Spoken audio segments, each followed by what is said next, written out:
Hello, folks. I'm Johnny McFarlane, hosting today in absence of Derek Clark, who has gone on holiday at a fine, good time. Joshua Barry obviously wasn't checking the rota and the calendar and understanding that it's transfer deadline day. We need Derek more now than ever, but he's not here, so I'm the rather crap replacement. And I'm here with Mr. Chris Jack, who is certainly not crap in any way, shape, or form, as he's about to prove with all the insight and analysis that he's going to give us on the big news, which is coming straight out of Rangers, that Lyle Cameron has signed a pre-contract deal with the club. That will take place, it will begin in the summer. Chris, tell us more. Is there a potential for this deal to be enacted prior to this window slamming shut? It's 3 p.m. after all that this was announced, so there's still a few hours left in the window. Could this be part of the bargaining plan to get Mr. Cameron in now? You've given me the big build-up and stolen my thunder all in the same sentence there, Johnny. No, as we've obviously got on the website just now, Lyall Cameron will be a Rangers player come the summer. Lyall Cameron will not be a Rangers player before the close of business. Most of the window shuts in under 8 hours' time now. You would think that there's time for that one to be done, but it's not something that Rangers are pursuing.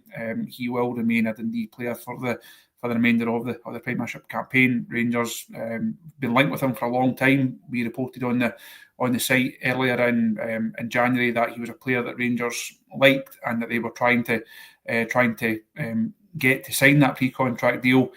And I think there was maybe a theory of if Rangers can do that deal early, they can then go back to the table with Dundee and say, look, we'll give you 50 grand. That was obviously the fee that was paid for Glenn Kamara in similar circumstances. If you remember back to that window, Rangers signed Jordan Jones at the same time, and he remained at Kilmarnock until the end of the season. And that's the case with Lyle Cameron here. So interesting that Rangers are not pursuing that. I think if you look at the situation, he will probably play more games as long as Dundee don't say, well, you're not one of our players, we're going to bomb you out, which I don't think they will. I think Lyle Cameron he's been good for Dundee. He's obviously come through the youth system there. Been a really excellent player for them. They need as many good players as they can get, obviously, given their own situation. So I don't see them saying, well, you're not our player next season, we're not going to use you this season. I think he will remain an important part of that Dundee squad, but so he will not be making the move to Rangers before the close of business today. Got a few comments to read out. Chris Macca, first of all. Sorry, I've just touched the wrong thing there. Macca, first of all, saying, afternoon, Johnny and Chris. Good bit of business signing Cameron. By the way, Johnny, where is the yellow tie? Yes, I've got a wee yellow. I'm touching the wrong thing. A wee yellow badge here, but that's about as good as it gets. And we've got Jordan Mackay saying it doesn't make sense for Cameron to come in now. There's no title charge to contribute to, so it doesn't make sense to spend extra money on transfer fees and wages. Chris, I mean, just to touch base on that and to drill into a little bit more detail, you look at that Rangers midfield. Overall, you'd say Diamandi, bit of a shaky start to the season, but for me, been excellent in the last 10 or 15 games, really kind of come into his own in the second half of this first half of the season. And alongside him, you've got Nico Raskin, who I think everyone agrees has been a standout performer for a number of months now. Behind them, you've got Connor Barron, who has been a good signing and I think will bring a lot to the table. So there's a fair bit of competition in there already. Cameron, he's not really a deep lying midfielder, though. He's more creative, isn't he? So you're talking about someone that's maybe more of a hybrid. Yes, he can play further back, but he's better higher up the pitch going forward. So you'd be talking about someone like challenging Tom Lawrence, Ianis Hagi, Bajrami. That's the kind of player Lyall Cameron is. And to me, given that is the case, probably just does make sense, as Jordan Mackay says in his comment, to just hang on, bring him in the summer, and allow the squad process to continue to work itself through. And what I mean by that, a player like Tom Lawrence, who's going to be out of contract and will depart Rangers, allows that to become more of a natural scenario. And the one name that you've not mentioned in there is Bailey Rice. We've also got our transfer show later on. We're live again at 9:30 until the window shuts. I know Josh has penciled in a bit of time to discuss Rice and his kind of breakthrough into the team this season, his evolution, and what the second half of the season will bring. It makes little sense having, and the manager confirmed this yesterday, having moved out Kieran Dowell to create something of a pathway for Bailey Rice, to then block that by bringing another midfielder in straight on top of him. Come the summer, Bailey Rice has to take his chances like everyone else. If he earns his place alongside Raskin or ahead of Raskin, or however that situation is going to unfold, he then does it on merit. We need to see what level he is at over the remaining games. So for me, I'm more than comfortable with Cameron being signed up and coming in the summer, and the midfield options that are there. As you touched on, Raskin and Diomande are the two that are in form. They are the two guys that have got those jerseys at present. That's not going to change unless there's injury or there's going to be a dramatic fall off in form. Barron and Rice then provide the backup to them, and you've then added Lyall Cameron for the summer. I think as you outlined there, slightly different kind of midfielder, should offer a bit more of an attacking threat from Rangers. Is he going to be the difference maker? Is he going to be the difference between Rangers being where they are in the league and going and challenging Celtic for the title? Probably not. Is he a good option to have? Does he fit the model? Does he fit this evolution of the squad? Yes. So I don't think he will be a signing that gets people jumping up and down and really, really excited. But I think if you look at it and you take a step back, you can understand what the club are doing and why they've decided to go down this road and do that particular deal. Yeah, interesting to just look at a bit of data around Lyle Cameron, Chris. Nothing too intense, but if you look at Dundee, they've had an up and down season. 1 minute I think they were in the top 5, and as is the case, given that it's so tight between, well, basically the third team and the 11th team, there's only, I'm just looking at it there, 11 points between them. So a couple of games and you can be in a completely different scenario than you were 2 games before, and Dundee find themselves in 10th. But given that, and given that he's a creative player, 30 games this season, 15 goal contributions. That's 1 in every 2 games for a team that's 10th. You look at that and drill into the detail of it. In the Premiership, it's 5 goals, 4 assists. That's 9 contributions in 23 games. You have to say that's pretty impressive going for a young player, someone who is just 22 and playing in a team that is largely struggling. And I think you're also buying into potential with someone like Lyle Cameron. It's not a case of you're buying a ready-made midfielder. You're buying someone who's at, if he'd been 25, 26, 27 and you'd put a couple of £1 million into him, you're then expecting more of an immediate instant impact and expecting more of a sustained impact at his age, at his profile, at his experience, at what Rangers will put into it financially. There's perhaps not that level of expectation and pressure on him, but Rangers are buying into what he could become. Now, that doesn't give him, when he comes in pre-season, that doesn't give him a free pass. That doesn't mean to say that he gets an entire season or 18 months or so to settle in. He will be judged as harshly as every other Rangers player is judged, but it does, you are buying into what he could be over the coming seasons, and I think Rangers are. We've seen that with the way that they have done their business.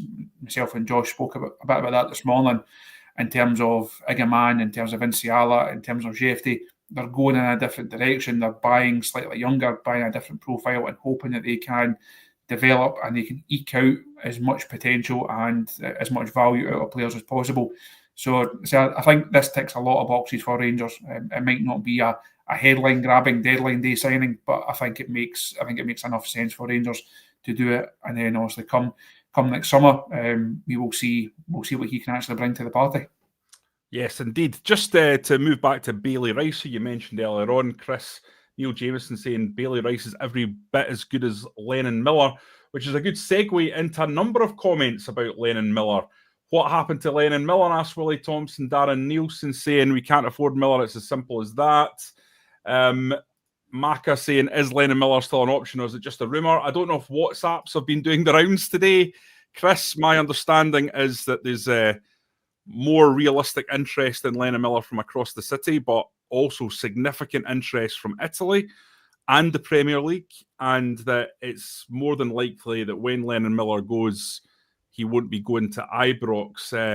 I think the chat in terms of what Motherwell are looking for is north of 3 million. I would say closer to 4 million. Whether or not they'll get that when he's only got 18 months left in his deal or not, I don't know. Certainly a very, very good player, but given the makeup of Rangers squad, given the amount it would take to happen, does that one... I can kind of see why Rangers aren't looking to push the button on that one, Derek, given what they have in the building. I don't think we'll see. Go to Derek. What? You're just Derek Daft today. Understandable. That's what it is. No, I don't think we'll see that one. Don't think we'll see that one happening now. It doesn't. Obviously, he has been linked with a number of clubs. Obviously, both sides of the old firm. You mentioned the Italian interest there. I think that would be a really good move for him from a personal basis. You look at the success that Scottish players have had in Serie A of late. I think that would be the best move for him rather than going to either side of the old firm. So really interested to see where he ends up and how his career can kick on and what level he can get to. So not really surprised given everything that you've just discussed there. Not really that surprised that Rangers haven't gone down that road. I've not actually seen his name on WhatsApp today. There has been a number of other ones, and the main one has been Drewich. I think that's how you pronounce it. Apologies to the man himself if I've butchered his surname. A number of links online earlier on saying that Rangers were in talks with him to bring him in from PSV. We understand that's not the case, and that's not one that the club are pursuing, and not one that will be happening. So if you receive a Drewich WhatsApp rumour after this, you can officially delete it and move on to the next one. I'm so glad we got our Chris Jack transfer Grim Reaper moment. There it is. I knew we'd get to it at some point, and we've got it. So he's killed that WhatsApp rumour, lads. Apologies for that, but you want the information, the correct information, and there it is. The PSV lad, whose name I'm not even going to try and pronounce. I'll leave it to stand alone. He's not coming. It ain't happening. Headkeeper says Bailey Rice will be better than Lennon Miller if given game time. And to be fair to Headkeeper, having spoken to a few people around Motherwell at that time, Bailey Rice was considered ahead of Lennon Miller when he arrived at Ibrox and that deal was put through. Both were outstanding talents, outstanding potential, but it was considered that Bailey Rice maybe had the edge. So listen, if he gets the chance and gets the opportunity, it'll be very, very interesting to see how he does. But yet another reason that why perhaps the club isn't looking to go down that route. Connor Davison's come on, Chris, asking, are we going to sign a winger? Pedro. I'm having a great day with names, isn't I? Luke Clement said we will replace those going out and we have to get some of Matondo's hefty wage off the bill. What do you think on that front, Chris? Is that an area that if you were looking to upgrade in the final hours of the window that Rangers would be targeting? For me, if Cyril Desser's not going to go, striker is pretty good. You've got three in there that are decent options. You look out wide and you think, I know Matondo hasn't been available for a lot of the season, but Cortez, injury-wise, has been really, really inconsistent in terms of his availability. It's left Rangers stretched at times. Do you think winger would be a place they would look to potentially bring someone in if something came up that really grabbed their attention? I think that's the one area of the squad where they're now a bit light, certainly in terms of a bit of competition on that. If you look at that right-hand side, Czerny has also been really impressive. Has Josh spoke about his numbers on the briefing this morning. He's been really impressive over the last couple of months. Outside of that, I think they're a bit short of someone to play off that right-hand side. Off the other side, Ianis Hagi, again, really impressive of late, got his goals yesterday. Apart from that, when you take him out, it's Igaman has then been asked to play there over the last couple of games. It's not really suited him. I prefer him certainly playing that number 9 role rather than having to start on that left-hand side. So I think given the kind of lack of competition and the injury situation that Rangers are going through once again, Cortez obviously, that wider area would be the one that I would like to see Rangers do a bit of business in. You touched on Dessers there. Doesn't look like anything is going to happen. They are now repeatedly linked with moves to Italy over the course of the window, but been very, very little over the last couple of days. I mentioned to Josh on the show this morning, Vertessen of Union Berlin.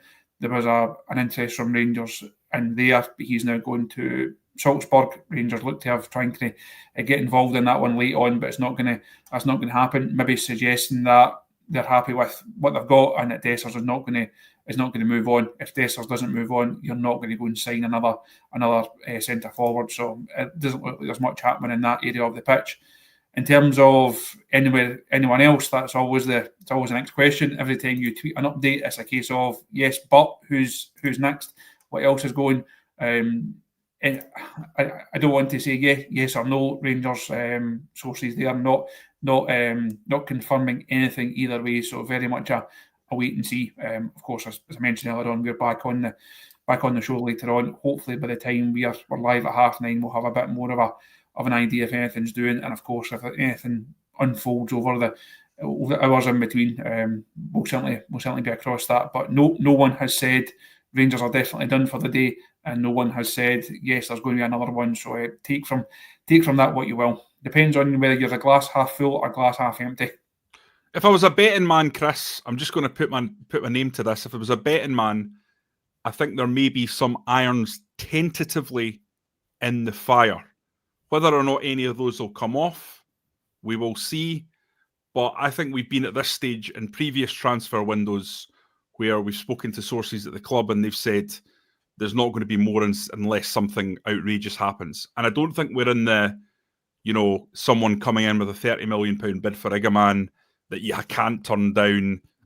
I don't think we're in that territory yet. That's the only thing that could be done. I think there's still potentially irons in the fire. But I could be wrong on that. Let's see what happens as the window progresses. It will be very, very interesting because, as you say, there is areas of the team that you would still like to see the club improve on. I think Clement's made it quite clear he still feels like these areas of the team, even though it is developing, and I don't think there's any doubt amongst many people that we're seeing a much better Rangers now than we did at the start of the season. And if this Rangers had turned up at the start of the season, it would be a very different potential league title race than the one we have in front of us, where Celtic are currently running away with it. But we will see how that all pans out. Just before we toddle off, Chris, one name that you did mention was Ianis Hagi. John Turner talking about selling Barami. I mean, that's not giving him much time there, John. You're making a decisive call. Shall I change your name to John Souness rather than John Turner? Because that is very, very harsh, I think. I still think the lad Barami has got talent. And bring in a winger and move Hagi to number 10. But rather than getting bogged down in that, because I know he's a player that does really divide people based on what he's done so far, let's talk about a little bit about just Ianis Hagi. 6 months left on his deal now. Is he going to be another one of these Rangers assets, perhaps the final one, that is going to be allowed to walk out the door for nothing because we've gone past the point of when he was a sellable asset? Mistakes have been made. I think you look back now, Chris, and you say it's a ludicrous decision to allow him to go out on loan by Michael Beale. That just should not have been allowed to happen. It's quite clear Ianis Hagi is a guy, as many of us said at the time, and I've said over and over again, that delivers Premiership numbers where other players struggle in our league. Ianis Hagi, for whatever reason, performs, scores, delivers assists consistently. But is he now one of these players that Rangers have just got to say, unfortunately, it doesn't really work for everyone, as much as you'd probably like to keep a player at that age?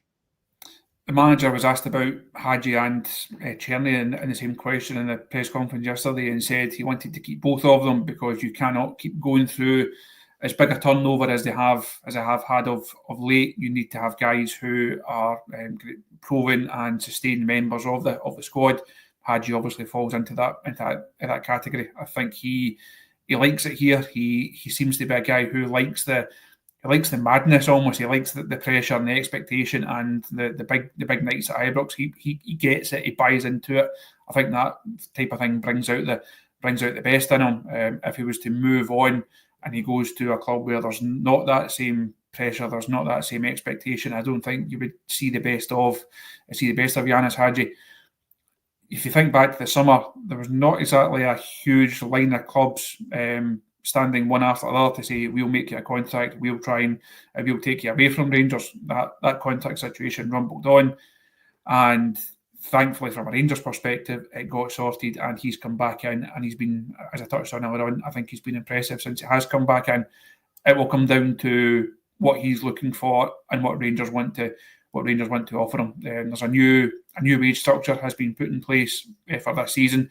Rangers that are trying to put a bit of a cap on a wage bill that had spiralled out of control almost, and how it was not delivering in financial terms, it was not delivering in football terms. They've tried to rein that in. They're trying to reprofile the wage bill, reprofile the squad. I think there's still a place for Ianis Hagi within that, but it will come down to the bottom line. As we mentioned on the show this morning, as far as we understand, no offer has been made to Ianis yet to actually say, this is our offer, do you want to sign it or not? I know there had been reports elsewhere about that a couple of weeks or maybe last week. As far as we understand it, that's not the case. At some point, Rangers will need to sit down and try and find a solution. I would like to think that a solution can be found because it would suit all parties, but it will come down to what Rangers want to offer and how much they really want to keep Ianis and what he's willing to accept and how much he really wants to stay. Yeah, absolutely. Someone I would definitely think that at 26 Rangers would want to keep around. You know, he's not 27 until October, so later on in the year significantly. And you do need some players. Need some players, Chris, that have a level of experience around that can lead the dressing room. James Tavernier's not going to go on forever. He's only got another year at the end of this season. John Souttar's got 2 years left. Will he sign a new deal? That's another one that's going to come up now. I think Ianis Hagi is a guy that you would maybe rather signed on. 9 assists in 18 for Ianis Hagi, a guy who I think if you play him across 60 games is going to get you 30 goals and assists together, goal contributions. And there's just not been too many that have delivered on that level for Rangers over the last 4 or 5 years. And that's been part of the problem with the domestic front, really, isn't it? Europe, fine, but domestically, not enough players delivering that kind of output, the kind of output that wins you titles. So it'll be an interesting one to see. Right, guys, we're going to call it a day there. We're only coming on for a quick update on the back of the news about Lyall Cameron. Obviously, very good news. Another high-quality young Scottish talent with a much higher ceiling than he's showing at the moment has the opportunity to come into Ibrox in the summer and really establish himself in this team. A creative player, a player capable of finding the final ball, goals and assists, no problem for this kid. And as I say, already performing at a very, very high level for Dundee with 15 goal contributions in 30 games. So definitely you can see why they've gone for him, and it should be one that fans can look forward to for next year because he adds something else to the squad, that's for sure. But guys, thanks for joining us. We're going to be back later on. Hopefully there'll be a lot more for us to get our teeth into as the hours and minutes tick away and we head towards the closing of the window. There certainly should be more to discuss. Whether or not anyone arrives or not, we shall see. So until next time, guys, thank you very much for watching, and we will catch up with you very soon.